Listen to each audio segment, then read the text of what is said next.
Então, boa tarde, bem-vindos.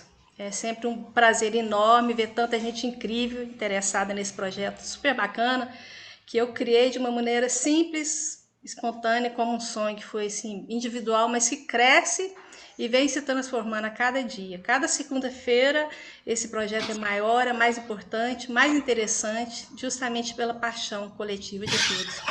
As nossas palestras têm sido muito ricas, têm tido troca de experiência muito interessantes, de conhecimentos também, que deixam a nossa comunidade cravística e musical, não só cravística, ainda mais empolgada à medida que o tempo passa, né?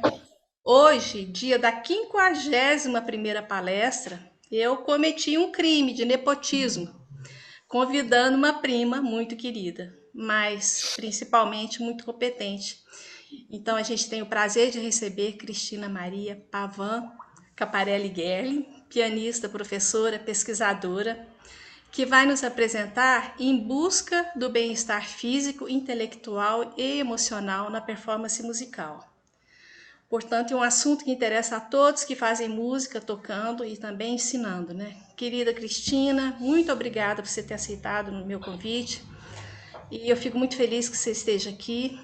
Nós que compartilhamos não só os nossos bisavós que vieram para o Brasil cheios de sonhos, mas que também compartilhamos os nossos sonhos artísticos, mesmo que com caminhos distintos, né? É muito bom Paralelos. e os paralelos. Então a gente só tem a agradecer a sua presença. É com você. Muito obrigada, Beatriz. Boa tarde a todos. É uma grande alegria estar aqui. Sim, esse nome Pavan é um nome muito interessante porque é um pessoal, são os italianos que chegaram em Uberaba e faziam saraus musicais com muita regularidade. E o avô da Beatriz e o meu avô são irmãos. Então, o pai da Beatriz, o falecido pai da Beatriz e a minha falecida mãe, são primos em primeiro grau, tá? Então, sim, é nepotismo direto, Beatriz. Mas muito obrigada por essa transgressão. E eu tenho que falar aqui que eu coloquei uma conversa entre instrumentistas de teclado, porque eu já toquei órgão, estudei órgão, eu não estudei cravo, mas tive que tocar cravo igual os pianistas fazem. E eu tenho uma filha que é violista e ela fica profundamente ofendida quando vem um violinista e pega a viola e sai tocando e ela aponta para todos os problemas. Eu tenho certeza que nas poucas vezes que eu toquei cravo foi assim, uma pianista tentando, sei lá o que, até não vou me aprofundar muito nessa conversa não, porque vocês podem querer me cancelar dessa palestra aqui. Mas eu toquei o concerto brandenburguês para cravo, com a cadência, com tudo, e eu acho que aquela cadência é a música mais deslumbrante, mais virtuosística do repertório mundial. Então, assim, de alguma maneira eu tive o meu momento de glória no cravo, e se eu pudesse, eu compraria um clavicórdio. Realmente eu compraria um clavicórdio, porque eu faço parte daquelas pessoas que quer tocar barro pro resto da vida e nada mais. Então, mas enfim, nesse sentido, assim, mesmo sendo uma estranha no ninho, por favor, saibam que eu tenho boas intenções. Eu tenho boas intenções e eu vou fazer o possível para merecer a confiança de vocês. Agora, eu falei isso. Eu falei que eu planejei de falar sobre o bem-estar físico, intelectual e emocional na performance musical. Não sei se eu vou dar conta de falar tudo isso. É gigantesco. Mas eu vou procurar falar um pouquinho sobre isso, tá? Eu vou procurar falar sobre. Ok. Como professora nesses últimos anos, nos últimos 50 anos como professora, ah, nossa, eu não sei quantos alunos eu já tive, e eu espero que o Iramar esteja nos escutando agora, porque absolutamente acredito, eu realmente acredito que qualquer pessoa para estudar instrumento precisa incorporar o canto e a dança no seu aprendizado. Não que ninguém vai ser nem cantor nem bailarino, mas ter a música no corpo, saber. Música é canto e dança, ou lamento, ou recolhimento. Então, assim, mas aprender o ritmo da dança e aprender o desenvolvimento melódico, todos esses dois aspectos tão fundamentais, ter isso na experiência corporificada. As pessoas que têm isso têm um desempenho melhor no médio e no longo prazo. E se você começa isso com as crianças, na mais tenra idade, não é uma garantia, mas é um começo já muito mais propício, muito mais musical, muito mais alegre, muito mais feliz do que um aprendizado rígido e severo, distanciado da música. Tá? Então, é nesse sentido que eu, assim, vamos cantar num coro. Não estou falando aqui que você tem que aprender a sarabanda ou o minueto, mas se tiver como, maravilha. Mas se não tiver como, pelo menos vai fazer algum tipo de dança, vai sentir o ritmo, vai espontaneamente ou disciplinadamente, ou vai assistir o curso da Ucrose e vai se desenvolver a partir, incorpore esses fundamentos absolutamente básicos da música no seu dia a dia, na sua rotina. Por quê? Quando a gente passa pelos compositores, seja no clavicorde, seja no piano, seja em qual for o instrumento, desde sempre as pessoas mencionam o estilo vocal no teclado, fazer o instrumento cantar, o estilo cantabile. E tudo isso vem dos espetáculos teatrais, vem desde das primeiras óperas, das masques, vem do fato que a expressividade é comunicada preferencialmente através da poesia cantada, que é ao mesmo tempo ritmo e expressividade. Então, quem que fala sobre a importância de aprender voz, aprender a cantar com um professor ou uma professora? Desde sempre, vocês podem ver aí por esses nomes todos, o Chopin falou, se você tiver a escolha, assista muita ópera e aprenda a cantar. Todas essas pessoas que estão listadas aqui, o Carl Philipp Emanuel Bach, o Beethoven, inclusive, recomendava uma coisa que eu não sabia que veio desde o Beethoven, então provavelmente veio de antes dele. Tem uma música, você está aprendendo uma música, para ter uma boa ideia do ritmo, inventa uma letra que coincida, que tem uma boa prosódia com a melodia que você está tocando, porque isso vai te dar um encaminhamento rítmico da música muito mais interessante, muito mais seguro. Tá? E, por exemplo, na música do século XVIII, não só do início do século XVIII, ou no final também, quando tem sequências de semicolcheias e que todo mundo tende a tocar, os alunos menos experientes tendem a tocar tararirarararira, e que fica muito chato, é muito melhor você ignorar a primeira semicolcheia e pensar: para casa eu vou, para casa eu vou, para casa eu vou, para casa eu vou, e levar a música para frente e sem correr. Isso serve para Mozart, eu aposto que serve para Rameau, eu aposto que serve para Chopin, e serve assim, essa sequência.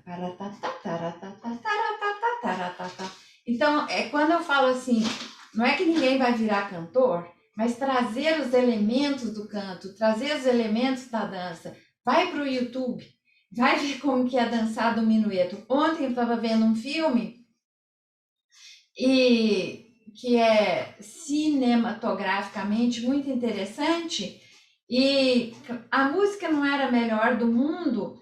O filme é Emma, que é uma nova versão do filme Emma, mas é muito bom ver os atores dançando com tanta graciosidade as danças.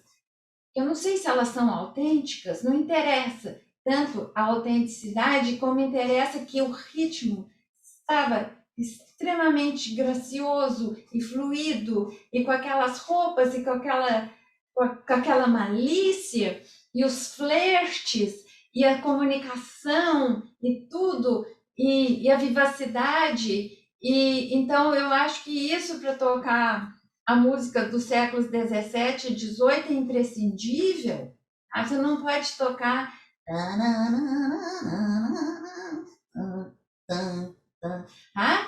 tem que, o minueto tem que dançar, e a sarabande tem que ir para o lugar certo, etc e tal.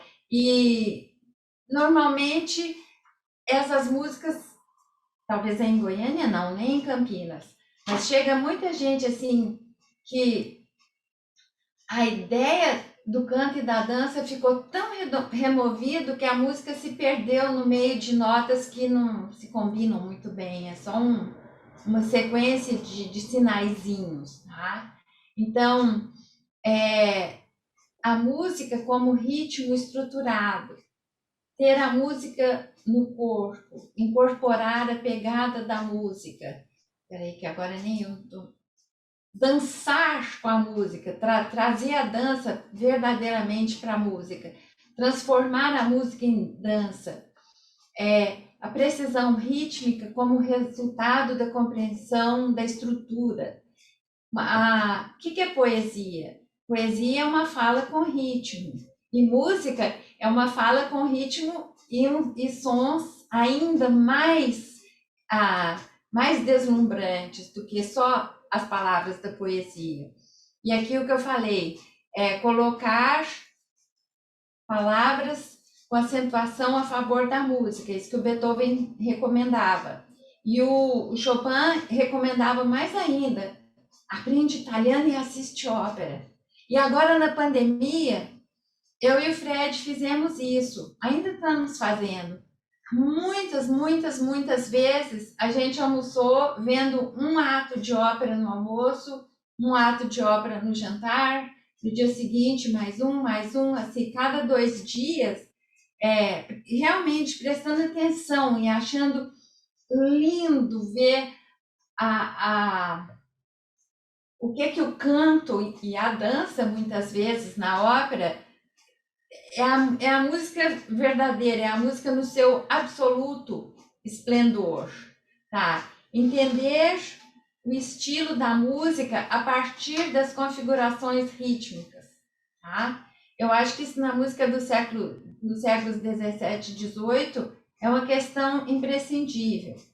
Outra coisa que eu frequentemente falo com os meus alunos é: que língua que essa sua música aqui está falando? Tem um adágio de Mozart aqui. Esse adágio aqui, às vezes está falando latim. Às vezes o Mozart estava pensando com Sancto Spiritu. Ele não estava pensando necessariamente numa ópera italiana, mas poderia estar pensando Glória in excelsis, pode estar pensando em latim. A música de Rameau fala francês. Não teria como colocar nenhuma outra língua. A música do Guarnieri, do Villa-Lobos, fala português. Brasil, essa terra... Então, assim, fazer esse tipo de coisa, fazer espontaneamente na medida do possível, mas é um exercício muito forte de dar significado, pelo menos enquanto a gente estuda, para saber para onde a música está indo. Bom, aí, agora eu vou falar de uma coisa que eu considero imprescindível. Eu creio firmemente que antes da gente estudar uma música, na medida do possível, devia saber ela de cor no seu ouvido. E eu vou explicar cuidadosamente sobre isso. Por exemplo, eu ando aqui pela minha vizinhança, e aqui na minha vizinhança tem muita construção. E eu vejo muita gente ouvindo música em inglês, e eu aposto que as pessoas que estão ouvindo essa música não falam inglês. Não seriam pessoas necessariamente que falariam inglês, mas elas gostam de ouvir aquela música em inglês. E eu sei de casos de crianças que tanto ouviram o desenho animado em inglês, que eles estão falando, que estão entendendo muito inglês. E eu sei de casos de muita criança que joga videogame em inglês e sabe falar um monte de coisa em inglês. Ok. E então, isso tem a ver com você vai acumulando, você vai colocando o seu cérebro em prontidão, tá? Vou contar um outro caso. Tem muita gente que estuda uma língua estrangeira por muito tempo, e aí quando vai no país onde aquela língua é falada, até sabe fazer a pergunta e não entende a resposta. Porque na hora de ouvir a resposta, é outra língua, não é aquela que estudou, não é the book is on the table, tá? Então isso tem tudo isso para falar que se a gente vai estudar uma música nova, eu considero extraordinariamente importante ter uma imagem aural de onde você quer chegar, tá? Porque se você não sabe aonde você quer chegar, o perigo de você não chegar nunca, chegar mal, chegar pela metade e não saber exatamente o que está acontecendo, é um fato, assim, marcante, tá? Então, a depender do nível de cada aluno, de cada situação, por que a gente fala a nossa língua materna? A gente ouviu por um ou 2 anos antes de falar. Alguém chegou para nós. Lindinho da mamãe, queridinho da vovó, te amo. Por 2 anos, alguém te associou amor, carinho, tudo correndo bem, né? Espero que sim. Alguém associou amor, carinho, aconchego, afeto e aquele som. Da mamãe, da mamãe. Aí o dia que você fala mamãe ou papai, é aquela festa, tá? Bom, mas aí você vai, depois você já tem, sei lá, 15 anos, você vai aprender uma música e o professor fala assim, tem que ler, não pode tirar de ouvido, é errado. Vem com aquela severidade e quer que você toque lindo. Não é possível.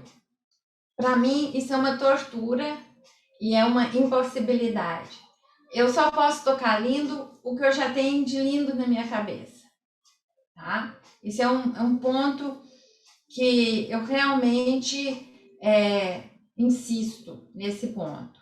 Então, eu creio que hoje em dia, com as facilidades todas que nós temos, tá? Beatriz, quantas gravações existem, não sei, de Rameau, de Couperin, ou quantas gravações existem? Ah, impossível saber. Centenas, centenas? Tá, Talvez. tá. Então, assim, você vai ouvir, você vai estudar uma nova suíte. Nossa, eu ouviria muitas, não só uma, de jeito nenhum. Mas eu ouviria muitas gravações até eu saber pelo ornamento quem que tá tocando aqui e agora. Tá? Esse ornamento só faz aquele cravista lá de Utrecht. Mas esse aqui só faz aquela pessoa lá do Conservatório de Xangai. Sei lá, o cravo tá pelo mundo, o clavicordio, o órgão, o piano, tá pelo mundo. Assim, então, eu só sei se eu estou falando uma coisa de acordo com o que eu planejei quando eu reconheço pelo som, tá? Eu posso até ler uma palavra que esteja escrito aqui nessa tela, tá? Mas eu tenho que ouvir o som para dizer, ouvir um número enorme de gravações do que vai tocar. Assim, ok, eu li isso que estava escrito aqui, tá?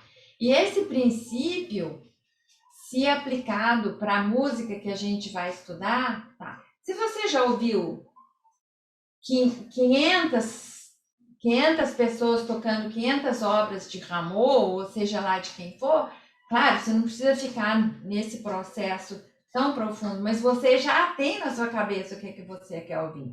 Eu estou falando de estabelecer esse processo, de dar a chance de conhecer o assunto, de ter uma imagem mental muito saudável, porque isso abrevia o processo de aprendizado imensamente. Abrevia e você sabe que não, eu estou fazendo uma coisa esquisita aqui, não é do estilo dessa música fazer isso. Então você já reconhece. Então, esse reconhecimento estilístico, esse reconhecimento para mim, é uma etapa profundamente importante que não pode ser ignorada, tá? Bom, então, você vai ouvir uma música, agora sim, você já ouviu, dançou, cantou a música, você... Agora, então, vamos para outra etapa. Agora você vai pegar partituras, tá? Depois que você ouviu, já sabe decor, vai pegar a partitura. Você vai passar por toda a partitura, você vai estudar os desenhos da partitura. Essa parte aqui, nossa, como tem um tanto de pausa aqui. Sim, mas eu lembro de ter ouvido aqueles silêncios. Ok. E esse aqui é aquele lugar das corridinhas, tá? Aqui nessa página tá todas aquelas corridinhas, as escalinhas, tá? Ou seja, você vai com os olhos, você vai discernir os trechos e as seções. Você vai ver o que muda, se muda, como muda. Você fala assim, mas num prelúdio, fuga de Bach, num prelúdio, na fuga não, mas num prelúdio a textura é muito homogênea. É homogênea sim, mas tem mudanças lá que você pode perceber. E aí você pode, assim, aqui, começou na parte média aguda do instrumento, mas aqui nesse prelúdio, apesar da textura ser sempre igual, está indo em direção ao grave. Olha aqui, agora chegou no grave. Tá, eu estou lembrando da hora de quando eu ouvi essa música, realmente aconteceu isso. Então você vai juntando o seu ouvido com o seu olho, vai fazendo um crochê de ouvido e olho. E aí você pode nomear as seções de alguma maneira que faça sentido para você, ninguém mais. Se você quiser, você chama como quiser. gardênia, cravo, rosa, jasmim, como queira, tá? Mas você tem que faz dá uns títulos por ajuda. Por exemplo, então nessa descrição visual da partitura, vocês enxergam o cursor, tá? Enxergando, sim. Tá, então eu coloquei essa partitura aqui e eu pensei, o que eu vi aqui? Eu vi si, dó, ré, mi, si. Eu falei, tendo por base essa armadura de clave, a música começa na tônica e vai por grau conjunto até a subdominante, volta, dominante, tônica. Então, e vai por décimas. Si, ré, dó, mi, ré, fá, mi, sol. Para aqui. Tará. Dominante, tônica, tá? Então, aqui vai fazer a mesma coisa, vai por décimas. Si, ré, dó, mi, ré, fá. Aqui mudou. O mi, o sol aqui vai demorar mais para chegar. Ó, aqui chegou, aqui o Mozart esparramou. E aqui não é a mesma subdominante. Aqui é uma subdominante quarto grau, aqui é um segundo grau, mas o baixo é o mesmo. Mas a cor do acorde é completamente diferente. E aqui o desenho mudou. Então aqui, ó, tem 4 compassos de uma coisa, aqui tem 4 compassos muito parecidos, mas em outro registro. E aqui o desenho mudou, tá? O desenho mudou, mas tem um pedal de tônica aqui. Tem um pedal de tônica. Então, eu iria passar por essa formação escalar aqui e falar assim, é uma escala de si bemol maior, de sol a sol, parando no fá. E repetindo aqui, tá? É uma escala de si maior, si bemol maior. E que escala é essa? E que escala é essa? Olha aqui, olha que interessante. Olha, ele colocou essa alteração aqui, agora aqui ficou cheio de alteração. Fá sustenido, Fá natural. Então, eu iria fazendo um inventário de olho e escrevendo na partitura, tá? Escrevendo na partitura. Nesse caso, tem muitos casos, estou dando um exemplo.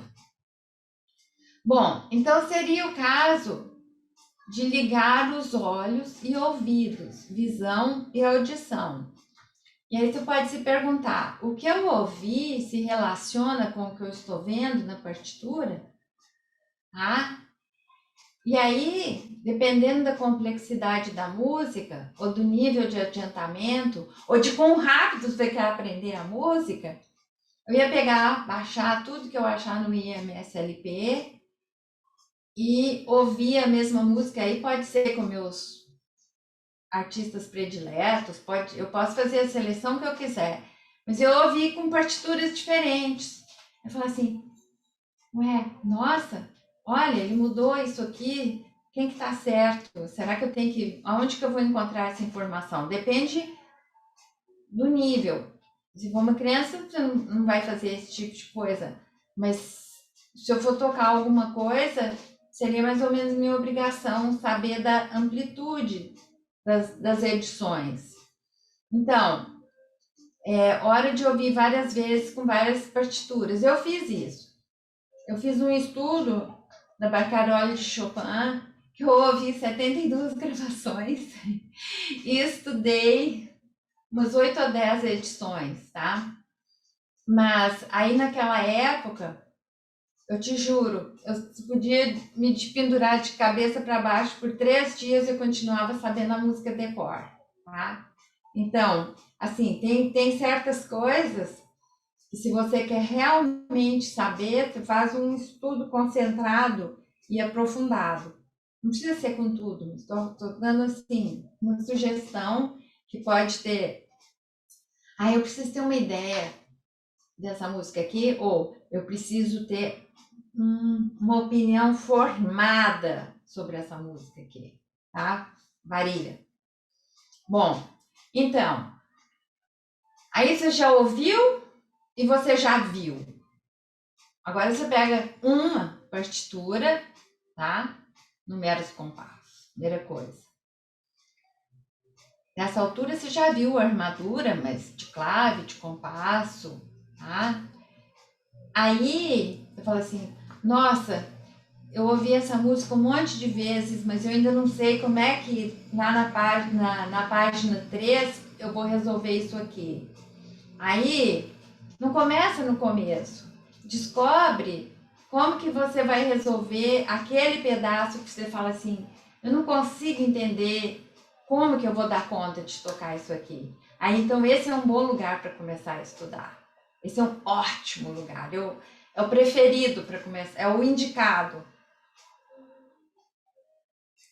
Então, volta na partitura, volta a ouvir e fala assim, vê vídeo. Eu já aprendi muita coisa. Assim, não, mas aqui a pessoa deu uma reescrita na música, ó, passou tal para a mão direita, passou tal para a mão esquerda. De boa. Mas começa por lá. Não começa pelo primeiro compasso, que talvez você já saiba decor como é, tá? Bom, então agora que eu já tenho a música no ouvido, no coração, nos olhos e no papel, eu tenho que descobrir onde eu estou partindo do princípio que nós estamos falando de música tonal. Mas se não for de música tonal, os pontos de parada na música, os pontos onde o desenho muda. Se for música tonal, descobrir onde estão as cadências e, se possível, definir os tipos de cadência. Seguir o baixo em cada seção. Normalmente o baixo se move muito lentamente em relação às demais vozes. Descobrir escalas, arpejos, notas repetidas, saltos, definir essas figuras padronizadas. E mais ou menos como eu fiz lá no Mozart. Olha, uma escala de si bemol, mas vai de sol a sol e para em tal nota. Olha, uma escala de dó sustenido, mas começa no fá sustenido. Então, esse mapa da partitura que cada um de nós pode fazer é pessoal, é intransferível, é um diário, tá? Você pode escrever o que você quiser lá. E, por exemplo, no caso de um aluno, você pode ter alguma coisa que você fala assim, isso eu não entendo. Isso aqui eu vou levar para o professor Edmundo me ajudar, porque esse aqui foge da minha experiência, foge do que eu vou. Mas leva de cara, não fica amassando barro lá e fala assim, não espera, não deixa passar, não deixa envelhecer, não aprende menos do que bem, aprende bem de cara, assim, eu tenho que saber como que eu resolvo isso aqui. Meu cravo só tem um manual e isso aqui deve ter sido escrito para 2, qual mão, como que eu faço isso? Bom, depois de tudo isso, agora eu vou começar a ler do primeiro compasso. E a pergunta é, como que eu vou ler? Vou ler devagar, vou ler depressa, vou ler cômodo? Cada um vai saber como pode, tá? Cada um vai saber. Eu acho que devagar, depressa ou médio, procura ser o mais perto daquela música que você tem na sua cabeça. Se errar um pouco, não tem importância, não é esse aqui não é assim, eu tenho que tocar perfeito, não. Você tem que ir transferindo a música agora. para o seu corpo que você vai tocar, tá? E, se de todo possível, vai até um fim de um trecho maior possível, de uma sessão, do movimento, da música toda. Lê, assenta agora. Agora você está numa hora, você já ouviu trocentas vezes, já viu toda a partitura, já perguntou para o seu professor aquele pedacinho ali, ou 2 ou 3. Assenta e lê.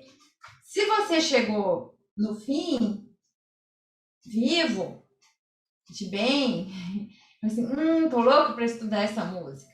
Maravilha, tá bom por hoje, tá?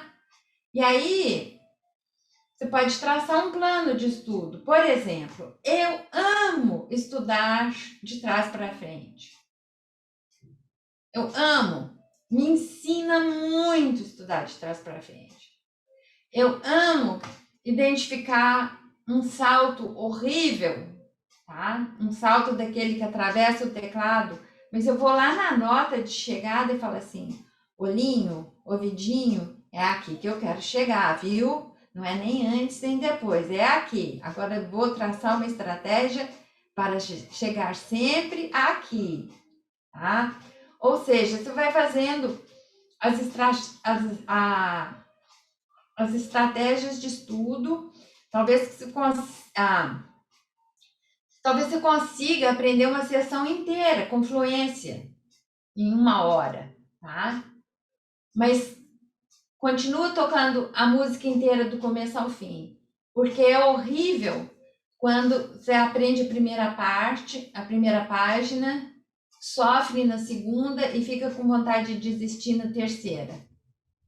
Então, para evitar que isso aconteça, para evitar que do meio para frente fica rançoso, na próxima aula eu levo, professor, na próxima aula eu prometo que eu trago, mas é que a minha tia ficou doente, aí não dá, tá? Aí não dá. Então, e enquanto você está estudando, fica lembrando na sua cabeça como que essa música tem que soar, tá? Mantém aceso o fogo mas é aquela parte tão bonita, tá? Ok. E quando você começar a estudar mesmo, se já estiver familiarizado com a música, você pode começar a memorizar, tá? Então, nessa sonata de Beethoven, por exemplo, o baixo dessa composição se move muito lentamente, apesar da velocidade da figuração. Mas aqui, tem 2 compassos de Dó, 2 de Si, 2 de Si bemol, Lá bemol, Sol, cortadura, Sol, Lá, Sol, Lá, Sol. Aí parou no Sol, tá? Então eu pergunto para vocês, eu já vou ficar toda assim, uau, isso é um passo duriúsculos. Posso falar isso, professor Edmundo? Posso? É cedo ainda. É cedo ainda, tá? Mas da tônica predominante por movimento descendente cromático, tá? Dó, Si, Si bemol, Lá bemol, Sol, Lá, Sol, Lá, Sol, Lá, Sol, cadência, tá? Então, eu já ouvi essa música muitas vezes, e aí eu pergunto, como que os 8 primeiros compassos se organizam? Os 4 primeiros são transpostos para os 4 que se seguem. Isso aqui, eu vou dar um nome aqui, mas não conta para ninguém, tá? Isso aqui é um Czerny. É um exercício de 5º dedo, de 5 dedos. E aí tem uma escala. Ou seja, eu já vou fazendo todo tipo de associação possível para que porque já vai grudando na minha cabeça, mas eu vou fazendo associações. Por quê? Pelo seguinte,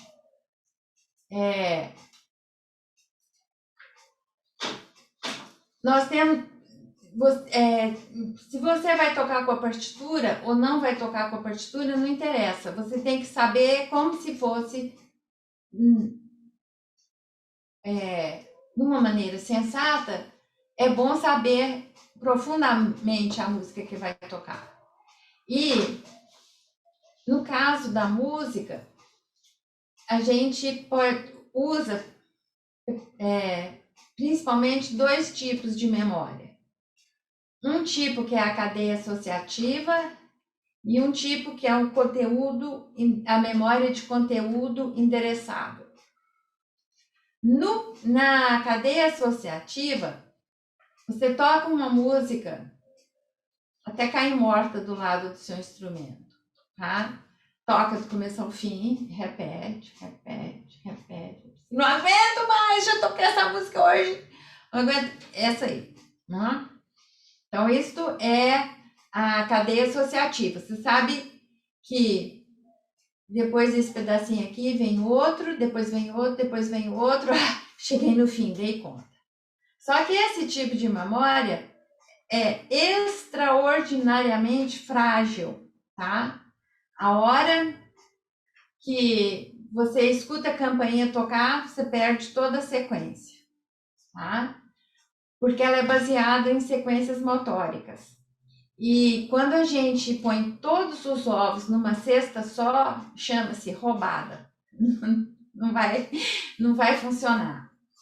E a gente sabe que lapso, até com a partitura, acontece para todos os músicos. Não tem ninguém que não tenha passado por um... Tá? Ninguém, nenhuma pessoa. Então, ontem foi domingo, viu? Por isso que eu assisti 2 filmes, tá? O segundo filme que eu assisti chama-se Coda. E o capitão do Star Trek, aquele careca simpático, eu esqueço o nome dele, ele faz o papel de um pianista que fica com medo de tocar por causa da memória, um pianista em fim de carreira, tá?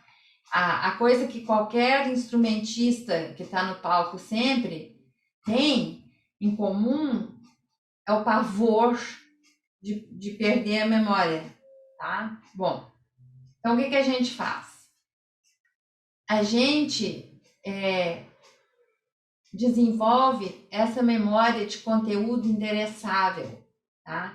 A gente cria, a gente trabalha, a gente investe no desenvolvimento de múltiplas memórias e múltiplas estratégias de resgate. Por exemplo, tá? Cada um de nós sabe onde mora. E tudo correndo bem, não tem só uma maneira de chegar na sua casa. Deve ter mais de uma. Talvez você possa vir desse lado da rua ou desse lado da rua, e se fechou aquela rua assim, tem que ter um caminho alternativo. E outra maneira, por exemplo, você deve poder chegar na sua casa de bicicleta ou de carro, ou até de ônibus. Talvez não tenha um ponto de ônibus na porta da sua casa, mas tem perto. E quando você desce do ônibus para chegar na sua casa, você não tem que perguntar assim, como que eu chego na minha casa? Não, você tem que saber o caminho. Porque isso são coisas que você, sem pensar, você foi associando. E sem pensar, você falou assim, nossa, agora eu vou passar por aquela casa onde o cachorro me odeia e vai começar a latir, tá? E agora eu vou passar por aquela casa onde os brinquedos das crianças estão todos na porta. Ou seja, você vai criando, e aí você sempre sabe onde você está. E essa é a coisa mais importante. Seja lá o que você está tocando, com quem, você tem que saber onde você está. Esse livro aqui mudou a minha vida para sempre. É um livro de 2002 que fala exatamente isso que eu estou falando para vocês. As múltiplas memórias, tá? E as múltiplas ferramentas de resgate. Então, o meu estudo já é a minha memorização. Porque pensa um pouco, se eu vou aprender uma música nova, e eu fiz isso com 2 músicas, grandes, grandonas, complicadas, desafiadoras. Se eu vou ouvir a música, depois ver a partitura, depois eu vou colocar uma junto com a outra e fazer todo tipo de relacionamento, e depois eu vou descrever na partitura da música tão minuciosamente quanto possível, vou anotar na partitura. Tem gente que acha que muita anotação na partitura é ruim, que é muita confusão. Sim e não. Você pode ter muitas cópias. Eu sei de um professor que exige que o aluno tenha 7 cópias e que num período inicial ele aprenda todas as notas e ritmos, depois tem que aprender, tem que ter uma nova partitura para marcar todas as articulações, depois para dinâmica, enfim. Quando a 7ª partitura está toda anotada, você sabe a música de cor. É uma possibilidade. Cada um vai descobrir a sua maneira. Mas pensa no seu estudo como uma hora para construir guias de estudo, de aprendizagem, de execução, de memorização. O estudo você está construindo ferramentas, não só para saber a música, mas para resgatar essa sabedoria que você está investindo tanto. O ser humano tem muitos tipos de memória, as principais são o tato, a cognição e a emoção. Sem emoção não existe memória, tá? A memória visual, a memória auditiva. A memória, a ligação entre cognição e emoção era muito pouco estudada e agora é bem estudada. Quanto mais marcante um fato, menos você esquece. E para memorizar musicalmente, você tem que transformar, você tem que ter fatos marcantes ao longo da partitura. Você tem que se hierarquizar a importância dos fatos, dos elementos da música. Você tem que transformar isso em significado musical, afetivo, emocional, tá? E ao fazer isso, assim, por exemplo, na música tal assim, eu adoro aquela passagem, aquela aqui, blá, blá, blá. Essa aí você sabe de cor, porque você adora, tá? E também você sabe de cor, mesmo que você não queira, aquela que você odeia. Eu não suporto aquele pedacinho. Mas você sabe reconhecer. Então, de alguma maneira... então, use o estímulo emocional também na memorização, tá? Não vai te atrapalhar para tocar. Pelo contrário, tá? Não é possível, nos tempos que correm, falar assim... quando eu for tocar eu não vou pensar em nada, eu vou ficar muito concentrado. Não, concentrado no quê? Não tem como ficar muito concentrado.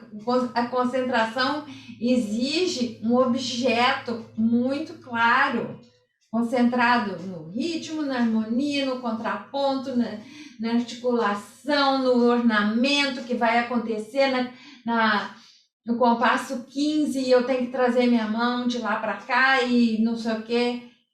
Isso é concentração. Você é o diretor do seu filme como executante. Agora isso, agora aquilo.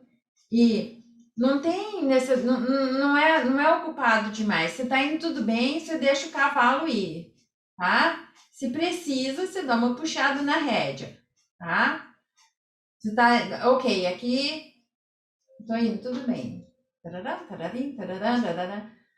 Ok, eu tô de bem. Então, as ferramentas de resgate é na medida que precisa, tá?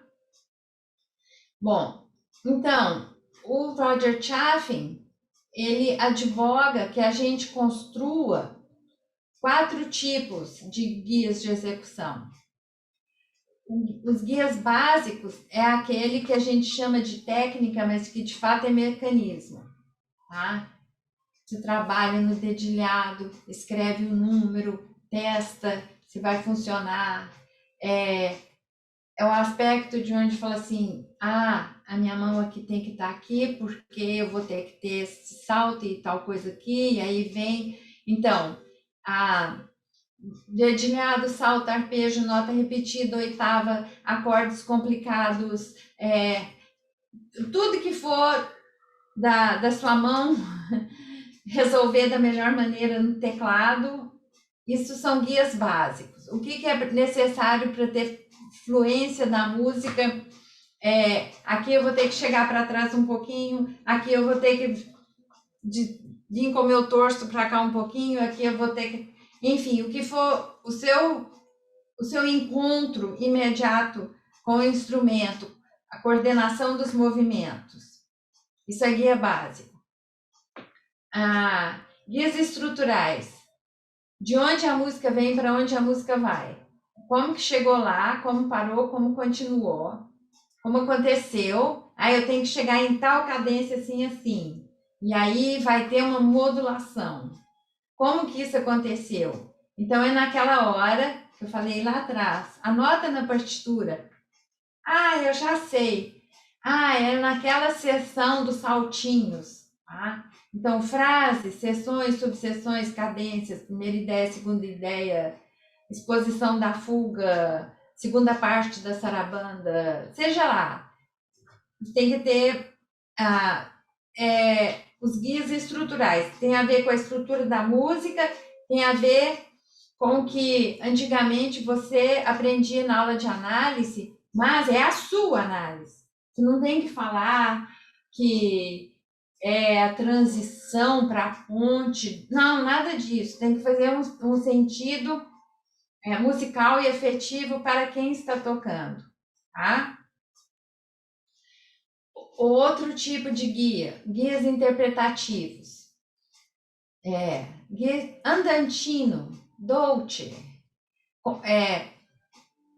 retardando, diminuindo, pianíssimo, crescendo, enfim, esse tipo de guia que a gente tem que saber, aqui eu vou crescer, aqui eu vou diminuir, etc e tal, aqui eu vou fazer um retardando, aqui eu vou chegar e fazer uma cesura. Esse guia interpretativo, normalmente, é o que a gente aprende em Masterclass, que vem o professor e falou assim, meu professor me ensinou que neste lugar aqui você... E fala muitas coisas maravilhosas. Os guias interpretativos são o que distinguem um instrumentista do outro. Você toca a mesma música, mas um põe mais cravo, outro põe mais canela, outro põe mais noz moscada, outro põe... Enfim, é o que mostra o seu domínio do instrumento. E aí?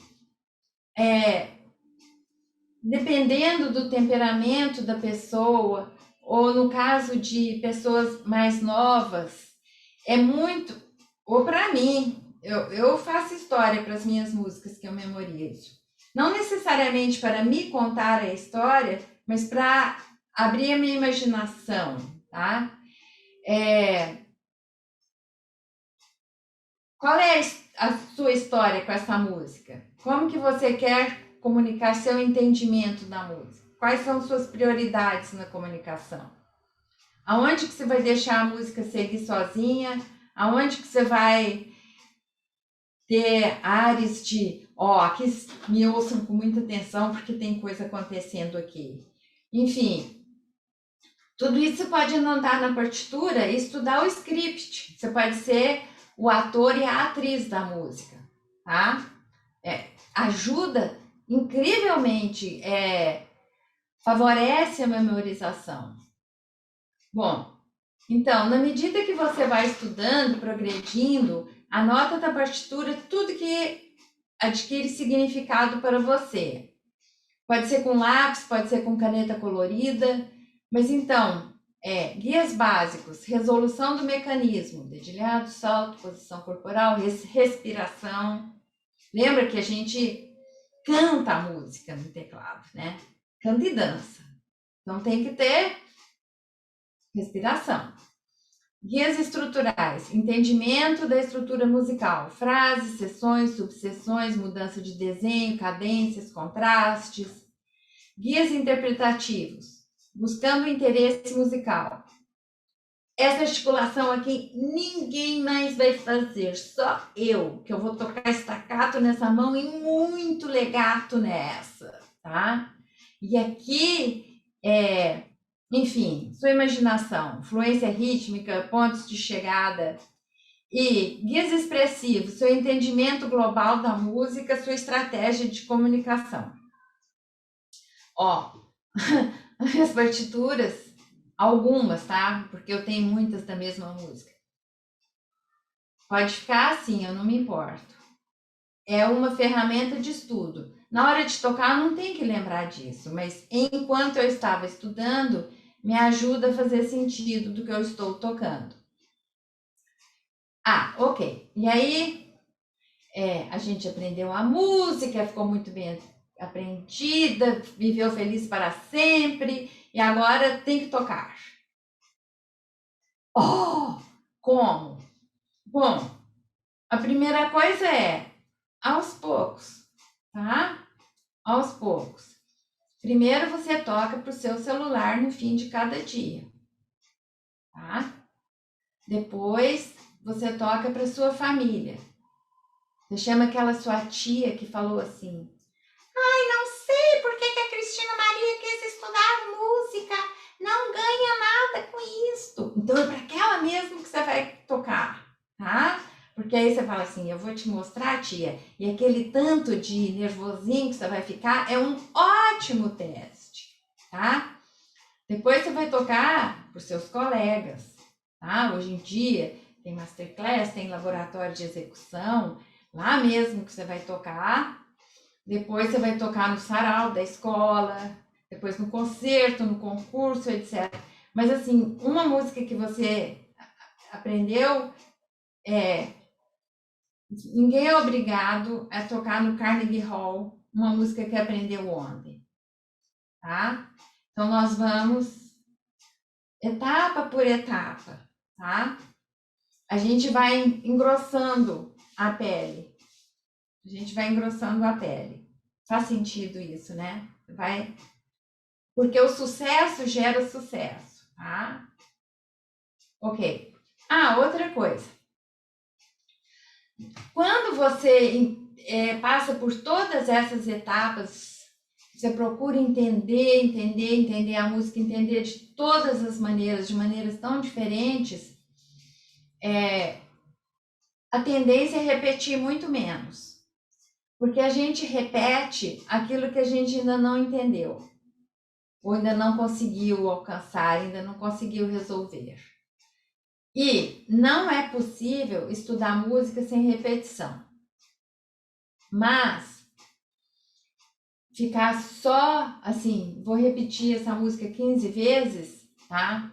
O cérebro não gosta, porque tem estudos muito bem delineados que mostram que na segunda vez, imediatamente após você ter feito uma coisa bem, a segunda vez vai ser pior. Porque o cérebro fala assim, mas eu já fiz uma vez, por que você quer que eu faça de novo? Tá? Então, quanto mais você repete, a tendência do cérebro é desligar. Desligar. Então, para você repetir, você tem que acrescentar um fato novo. Ok, eu vou repetir, mas agora eu vou fazer essa mão staccato. Eu vou repetir, mas agora eu vou tocar só tal coisa na mão direita. Ou eu vou repetir 4 vezes com o máximo de atenção, tá? Se tá bom, chega e deu, tá?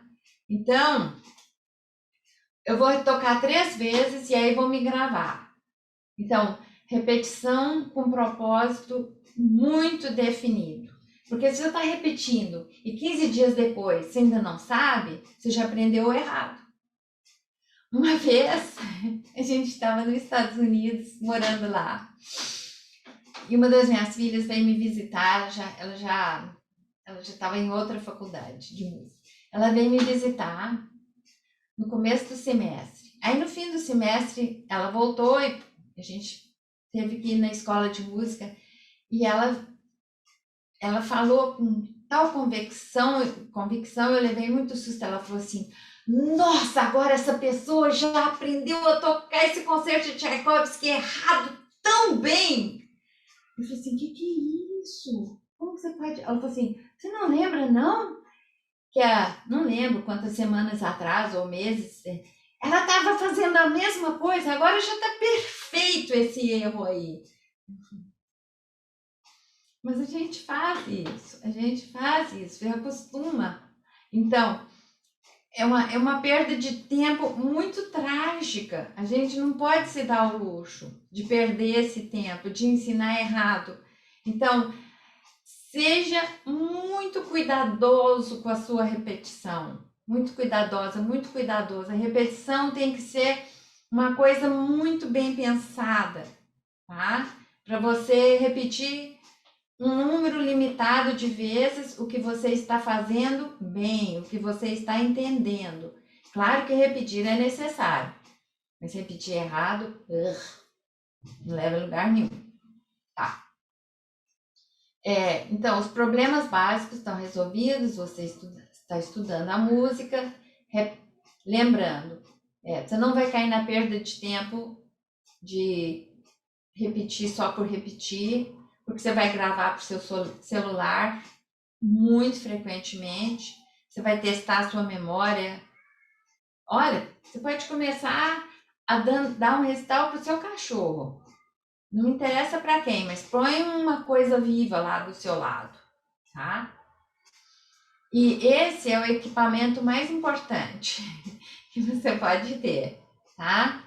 Que é portátil, está na sua mão, é fácil de gravar, fácil de reproduzir.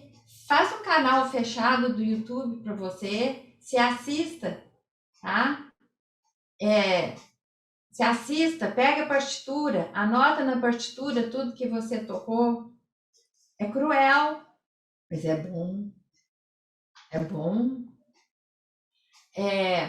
Outra coisa, estudar na mesma ordem todo dia. Tem pessoas que são muito organizadas, muito organizadas. Primeiro eu vou estudar minhas escalas, depois meus arpejos, depois meus estudos, depois eu vou estudar as músicas do período mais antigo, depois vou até chegar no que for. Não, se você faz todo dia assim, o que você sabe é uma ordem de execução. E, por exemplo, aqui em Porto Alegre, a gente tem um professor que chega no exame, ele fala: começa pelo desenvolvimento da sonata, e depois toque a fuga. E as pobres criaturas se desconfabulam todas, porque elas não têm... Para começar, é aquela tragédia, tá?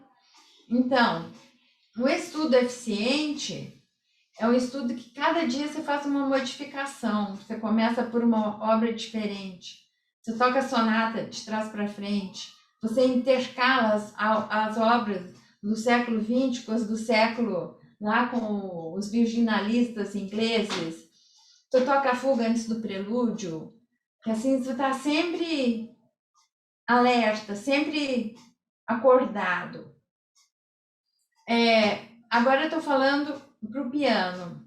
Estudar de mãos separadas, nem sempre assim, ficar estudando.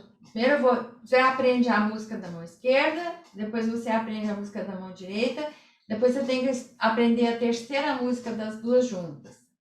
E hoje em dia, uma outra coisa que realmente me deixa extremamente entusiasmada é uma coisa chamada coordenação. Na música, quem toca um instrumento tem que ser, acima de tudo, um exímio coordenador, um super exímio coordenador. Você tem que coordenar uma imensa quantidade de informação para produzir um resultado maravilhoso.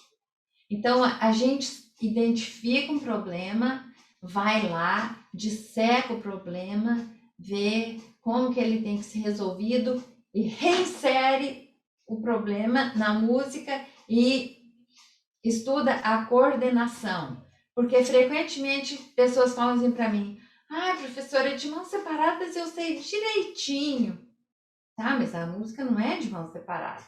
Então você tem que aprender a coordenação das mãos, tá?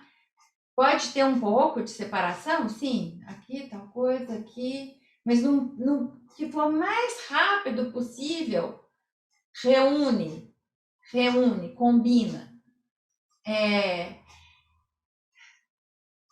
Estuda só o tanto que precisa, não existe virtude em falar, eu já toquei essa música 15 vezes, mas vou tocar mais 15, tá? Não existe virtude alguma. Vai andar de bicicleta, vai ler um livro maravilhoso, vai ver poesias, vai fazer coisas lindas, maravilhosas, e não existe ganho em repetição sem a participação ativa do seu cérebro. A gente estuda para alcançar um estado de eficiência, de comando, de bem-estar, na identificação e reunião de um grande número de informações em porções que fazem sentido para a minha mão, para a minha visão, para a geografia do teclado, para a audição, para a comunicação. Então, tudo que você toca, preferencialmente, tem um sentido e uma hierarquia, tá? Você pode lidar com esses aspectos. Fazer conexões entre os elementos o mais rápido possível. Ritmo é agrupamento, compasso é hierarquia. Os músicos profissionais começam a estudar verificando em primeiro lugar as passagens mais complexas, porque o começo da sonata todo mundo sabe, tá? É lá para frente que o negócio acontece. Então começa por lá. Sentir a música nos seus ossos e músculos, tá? Música é amor, é paixão, é desvario, é encantamento. Se não for, vai fazer outra coisa. Achar padrões, fazer conexões, entender variações, isso a gente sabe. Eu amo esse aqui. Esse aqui eu pus porque a coordenação de tudo isso, tá? A coordenação de tudo isso que eu falei. Esse aqui tá observando, tá? Como que essa lâmpada aqui vai chegar lá? Vai ter que ter muita coordenação, mas vai chegar, eu tenho confiança que vai. Aprender para tocar com respeito ao corpo, você só tem um. Nenhuma música vale a pena você se machucar, seja como for. Nenhuma música. O seu corpo é o seu instrumento de trabalho, merece todo respeito, cuidado. Então, resolve o problema e preserve o seu bem-estar. Invista no conhecimento musical e descubra o poder da comunicação. Então, eu desejo muita saúde para todos e muito, muito obrigada. E eu não sei quantas horas, mas se tiver pergunta, por favor. Eu agradeço imensamente a paciência de vocês. Obrigada, Cristina. Obrigada, foi ótimo. Bom, se você quiser sair do compartilhamento de tela e a gente conversa um pouquinho.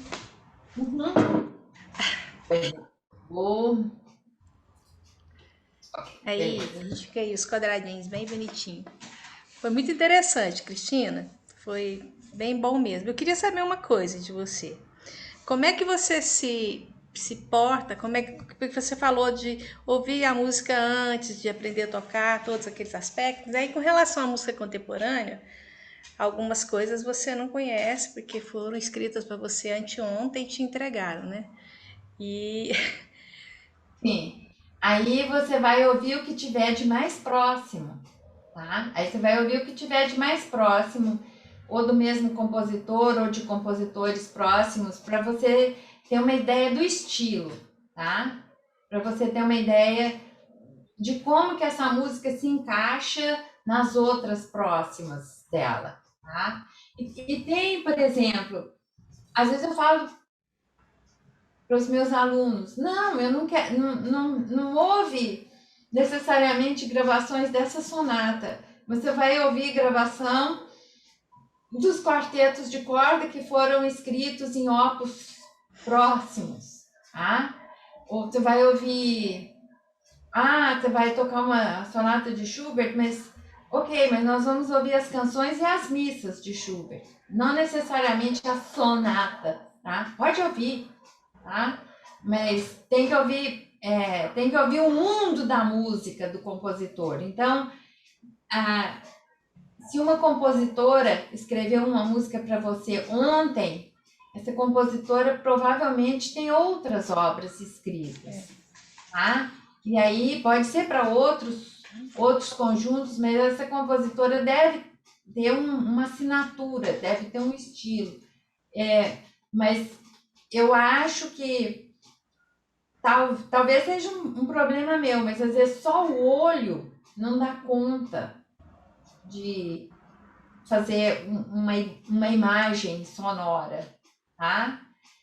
Por exemplo, e aí é um problema meu, eu passei anos ouvindo a abertura do Tio Eulenspiegel, do Richard Strauss, e aí um dia eu vi a partitura e falei assim, nossa, mas eu já cantei e dancei essa música, eu nunca pensei que ela seria escrita assim, tá? Então, assim, colocar um junto do outro é extremamente importante. E até ver que às vezes, outra coisa, a tradição de execução das músicas muda com o tempo. Por exemplo, quando eu estava estudando a Barcarolle de Chopin, eu ouvi as primeirinhas gravações do início do século e eu ouvi, a Zezé vai me ajudar a lembrar o nome da fabulosa pianista de São Paulo, que foi casada com o jogador de futebol. Uma pianista fantástica, o Guarnieri dedicou música para ela, todo mundo. Não é a Guilmar Novaes, não é a Madalena Tagliaferro, é uma mais... Antonieta Ruddi. A Antonieta Ruddi. Isso, Zezé, obrigado. Antonieta Ruddi toca uma Barcarolle, como Chopin escreveu, Allegretto. Ela toca a música alegre, quase que saltitante. E no decorrer do século, a Barcarolle foi ficando.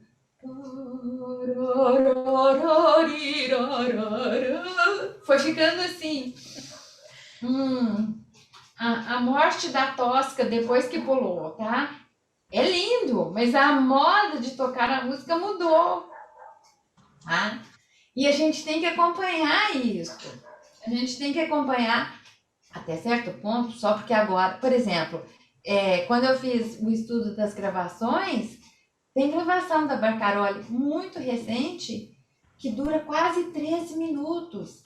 E a da Antonieta Ruddi mal dura 9.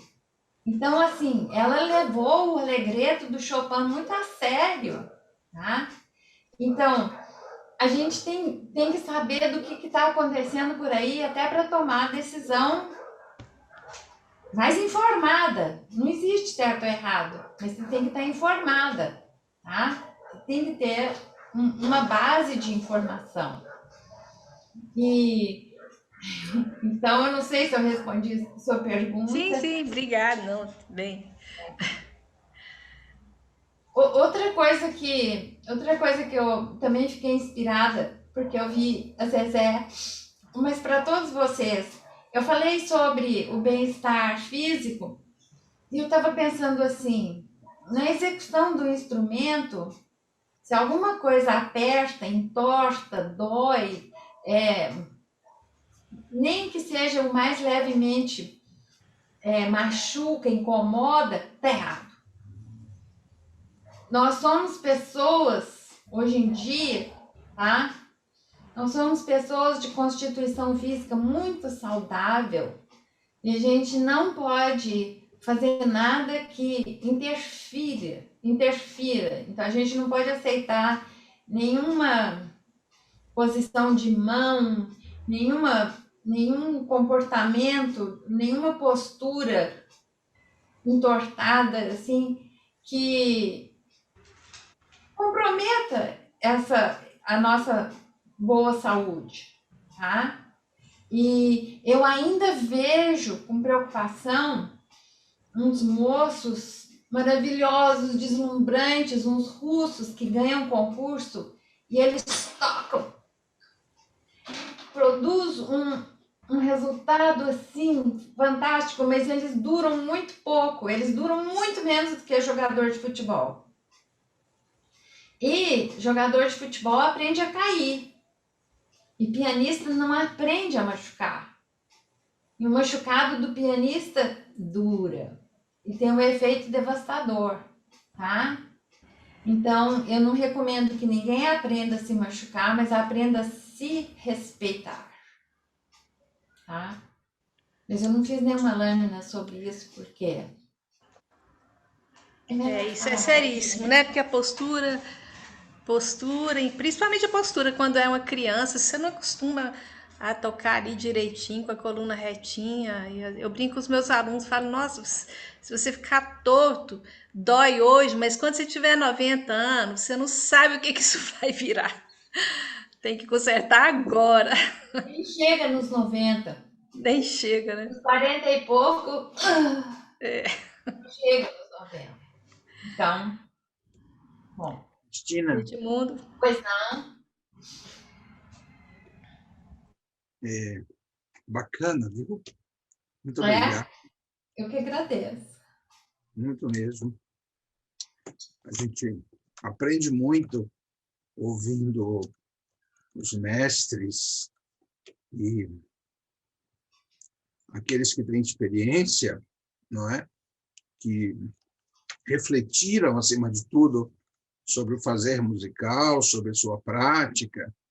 Isso é muito interessante. Estamos falando de teclado, que é comum a todos nós, né, na formação que ele se apresenta, de 12 notas, etc. Quer dizer, o que muda aí é o desempenho, no caso dos cravistas, que é muito diferente do pianista, do piano tradicional, que envolve o corpo inteiro, no sentido da ação, da construção de som. Vocês sabem melhor que eu sobre isso.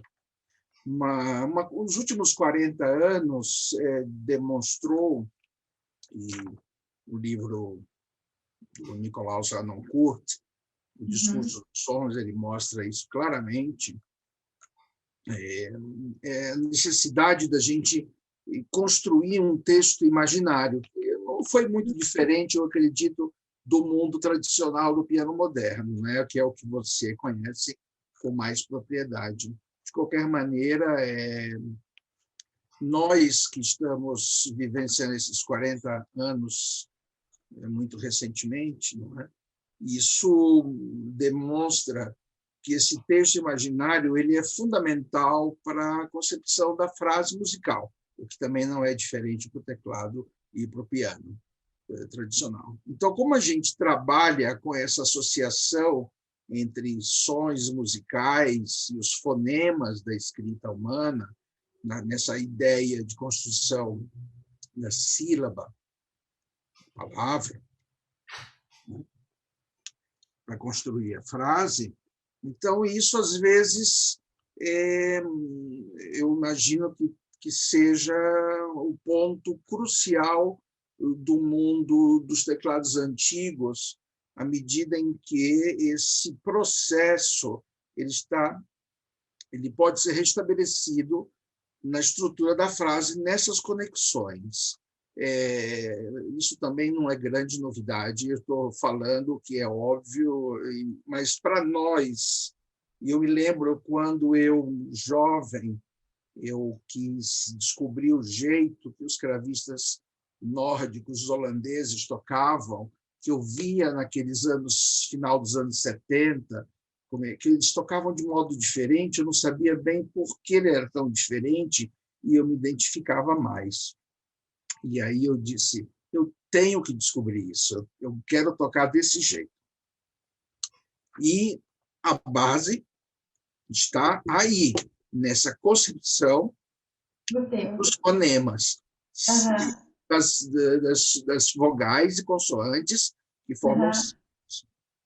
E também a gente sabe, pelos estudos, que os ensinamentos dos mestres antigos do século XVII e XVIII, principalmente, com a relação com a retórica, não é? Pós-Lutero, evidentemente, século XVII, isso tem a ver, eles ensinaram assim também. Quer dizer, isso é a razão que explica por que a articulação é tão importante para o mundo do teclado antigo, e a gente dá, não que seja diferente do mundo do piano, evidentemente também, não, absolutamente não, mas nós temos, por nós não termos um teclado sensitivo, no sentido de capaz de fazer um crescendo e diminuendo, como a revolução do piano no início do século XVIII vai proporcionar, é que nós temos que trabalhar com essas sílabas e as palavras. E, nesse sentido, é o que talvez a Beatriz quisesse dizer entre linhas, que é esse tipo de... Quando você compara, obviamente que o mundo do piano viveu muito mais e tem muito mais elementos de comparação. Você tem... Quando você própria, Cristina, perguntou quantas versões de uma peça de Rameau existe, não é? Você também estava querendo dizer isso. Nós hoje temos muitas, é verdade, mas não foi assim há 40, 50 anos. Não. Isso é de hoje. Eu estou falando para hoje. É esse privilégio, essa abundância hoje. E a gente não pode ter medo de fazer uso disso, porque é importante falar isso. Eu tive uma aluna de doutorado que fez um estudo muito bem conduzido. Ela pediu para um número de alunos copiarem gravações. Ouvir até copiar. E o que apareceu é que ninguém consegue copiar. Então, depois, quando vem o resultado, a pessoa jura que tocou igualzinho o fulano ou ciclano, mas pelo gráfico é completamente diferente. Mas o que os alunos demonstraram foi um imenso progresso na fluência da frase, de tanto ouvir alguém falar, como é lindo o porvir, não sei o que lá, eles começaram a tocar com muito mais fluência, mais elegância. Então, esse exercício de ouvir gravação é para a pessoa abrir a cabeça. Falar assim, eu quero tocar bonito assim também. E não tem como copiar. Você pode ouvir 500 cravistas, mas você, Edmundo, você vai ter a sua assinatura lá. Quando te gravarem, você pode até saber que esse ornamento é isso, esse reunido, esse não é. Não sei tão bem para falar disso, mas você vai ter a sua assinatura, tá? Dos cravistas que você ouviu ao vivo. É a filosofia do método Suzuki, no fundo é isso, que nós tivemos tanto preconceito. Eu me lembro nos anos 80 como fomos preconceituosos com Suzuki, sem conhecer. E, no fundo, é o que você disse, é a relação da voz da mãe dizendo as coisas para o filho. E que o Fred, meu marido, fala assim, mas não é o método, o Suzuki não inventou nada. Quem inventou foi o pai do Mozart. O pai do Mozart é que inventou esse método. E eu falei para ele, não foi o pai do Mozart, foi o pai do Carl Philipp Emanuel Bach. Isso é uma coisa que vem Ou como a Zezé falou em outra live outro dia, na casa dela ouvia-se música. O que ela fez? Ela não foi estudar flauta, ela foi estudar piano e cravo, tá? Mas de onde veio essa música que fica na cabeça? Do ambiente familiar, do pai que ensinou, que conduziu. Então, é isso que eu estou falando. E como hoje nós temos, não estou nem falando desse último ano difícil, como hoje, mesmo em Campinas, tu não tem um recital de cravo fabuloso toda semana. Se tiver um por ano, tá? Então, os alunos de cravo, eles têm que ouvir o que um cravo é em algum lugar. E é isso que eu estou falando. Agora tem que ouvir eletronicamente. Então ouça, porque não ouvir é pior ainda. Eu acho muito bom isso que você falou, Cristina, de abrir a cabeça, porque nesse pacote de ouvir tudo, né? Ouvir coisas ótimas e coisas péssimas. Quando E ouvir, nesse sim. ouvir tudo, você começa a. Olha, eu cito um exemplo da minha mãe, que não é musicista, não estudou, mas sempre foi em concerto. Quando eu tocava na orquestra ali em todos. Sempre. Então, quando alguma coisa estava muito ruim, e muitas vezes acontecia, ela não sabia o que, mas ela falava assim, alguma coisa esquisita, né? Não sei por quê, mas eu não gostei desse. Então a pessoa ouve tanto que sabe, não sei por quê, mas que alguma coisa ali não tá certo, né? Exatamente, é. Importante. E então não é justo que a gente fala assim, não, meu aluno não vai ouvir nada porque tem que aprender a ler música. Eu digo, o aluno vai ler música muito melhor quanto mais ouvir. Ou pelo menos vai ter a chance de quanto mais ouvir, melhor vai relacionar todos aqueles signos com um resultado bonito. E porque seria extremamente cruel, tá?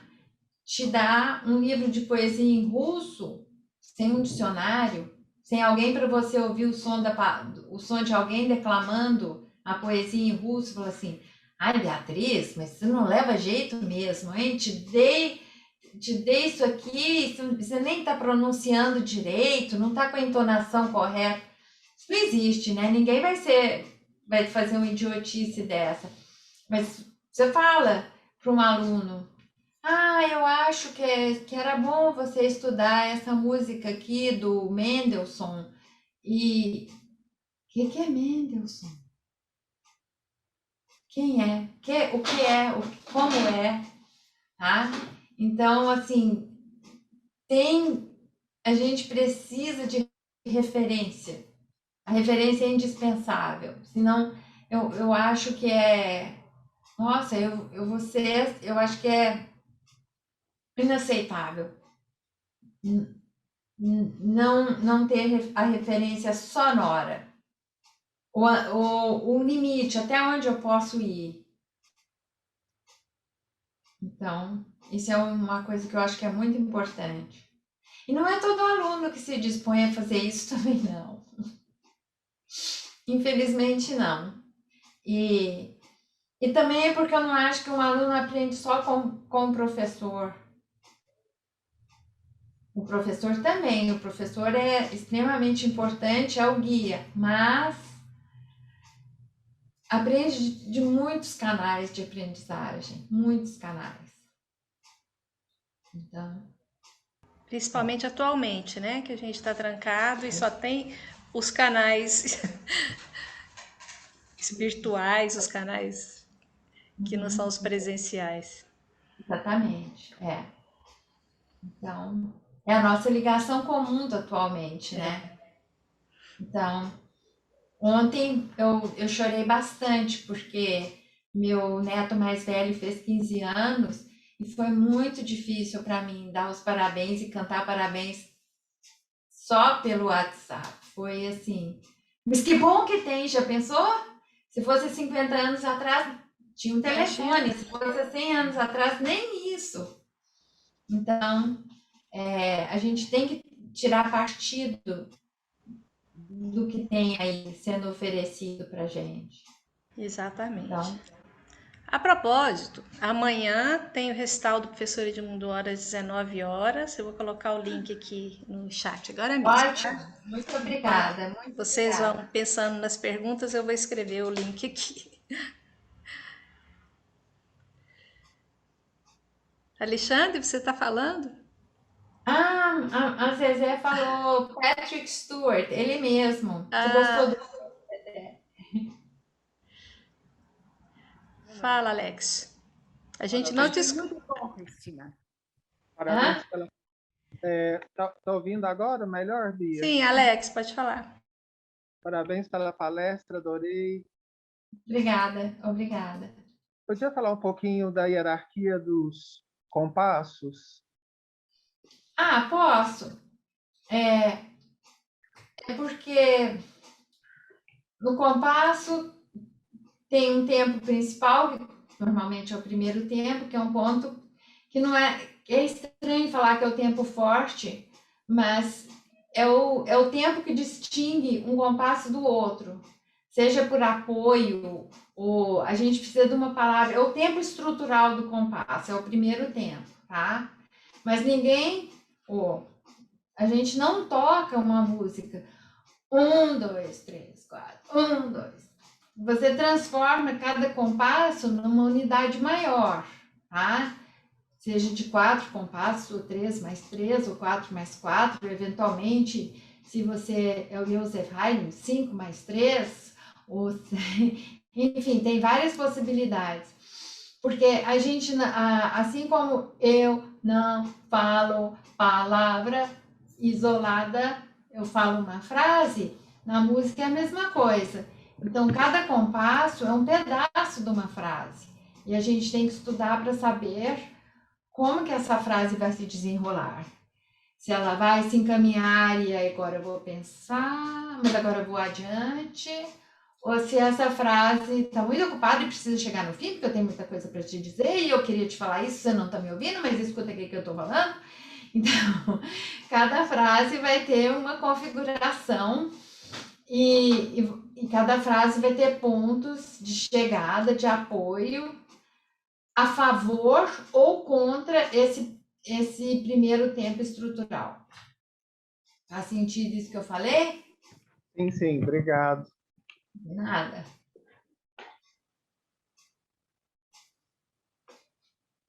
Então... Edmundo, forte piano, violino e cello? Sim, esse Marcos festival... Hell. Explica, por favor. Rapidamente. Cada dia, começando hoje, são 3 concertos em cada noite. Felizmente, os 2 concertos que tem forte e piano são os primeiros a começar à noite. Portanto, hoje já tem um concerto com a participação de Liliane Krantz, se não me engano o nome dela, isso não me lembro bem. Liliane, de São Paulo, toca hoje às 19 horas, junto com música de câmara. A ideia é ter música de câmara. O nosso concerto amanhã tem o olhar do fortepiano no centro da escuta, foi esse o título que nós demos. Então, terá muitos solos de fortepiano acompanhado e algumas obras de fortepiano solo mesmo. E depois tem cravo, Helene Yankee também tocará no terceiro dia. É uma programação bastante variada, eu acho que vai ser um bonito panorama, um festival que tem todo o tempo explicação do maestro Parcival Módulo, que é um conhecedor de música do século XVIII muito grande, de retórica. Eu acho que promete. Eu estou muito curioso para ver hoje e ver como me saio amanhã também. Eu devia estar estudando agora, mas eu não resisti a ouvir a Cristina. Muito obrigada. Muito obrigada.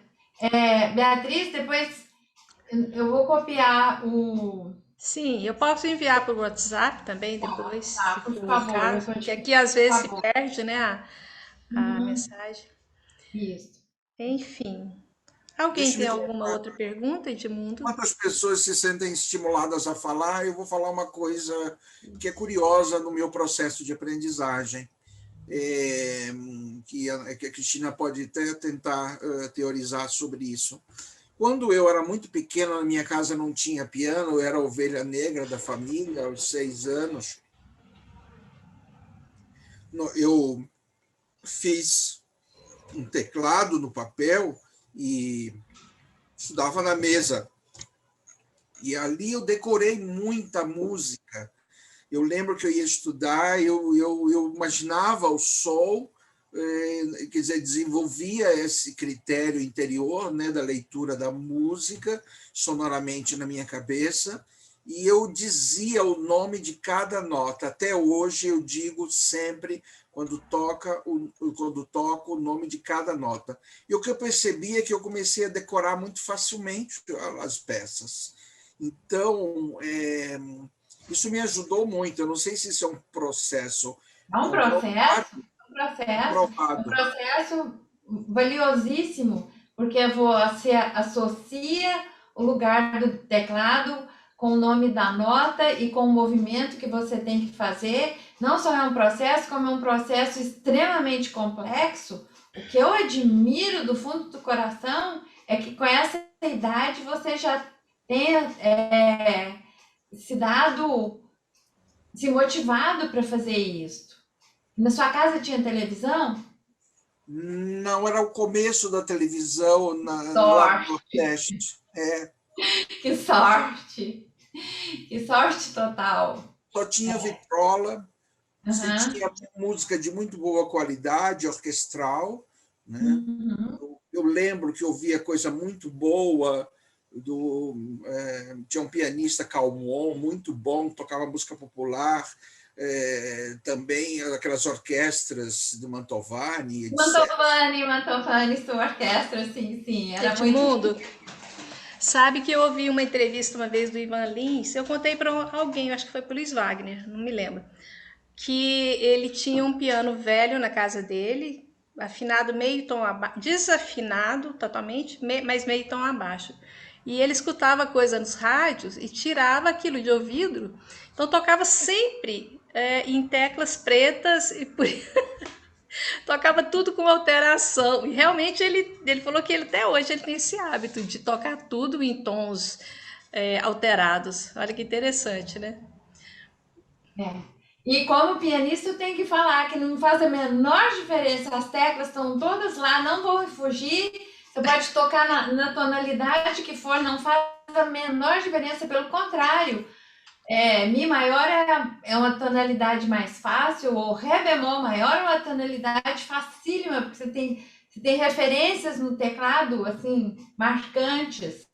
Então, e o pessoal antigo falava a tonalidade mais complicada é Dó maior. Então, porque vê as teclas todas iguais, tá? Então, se você não é ensinado a se guiar pela geografia de grupo de 2 e de 3, de 2 e de 3, eu acho que tocar nas teclas pretas não deveria ter problema.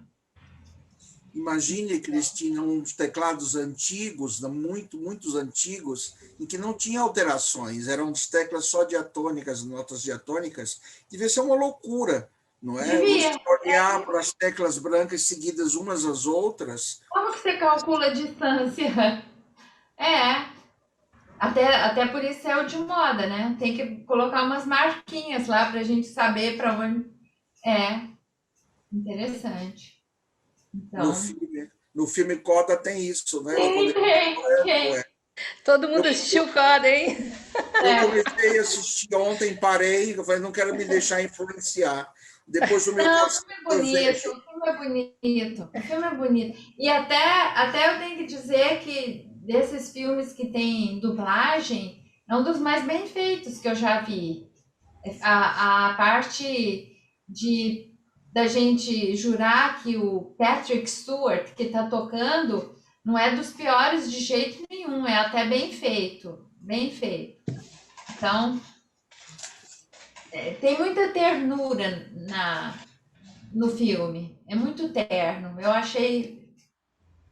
Não é perfeito, mas nada é, mas de todos esses filmes, foi tratado com muito carinho no assunto.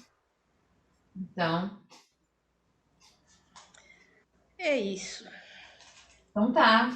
Eu agradeço imensamente, foi uma tarde maravilhosa aqui junto com vocês. Cristina, muito obrigada, viu? Foi muito Eu que bom ter agradeço. você, foi muito boa a sua palestra. Muito Muito obrigada, obrigada. Bia. Eu que agradeço, tá? Obrigada a todos pela presença também Muita saúde. Obrigada a para você. vocês. Zezé, que Obrigada. piano lindo é esse aí, meu Deus. Ah, pois é. Olha, gente, que piano lindo. Esse é do começo do século passado. É um Persina. Muito bonito. Obrigada. Cristina, parabéns. Foi lindo. Muito obrigada. Obrigada a todos de coração. Muito Tá? gostoso ver todo mundo. Um abração. Uhum. Tchau, Cristina. Um beijo para você. Tchau.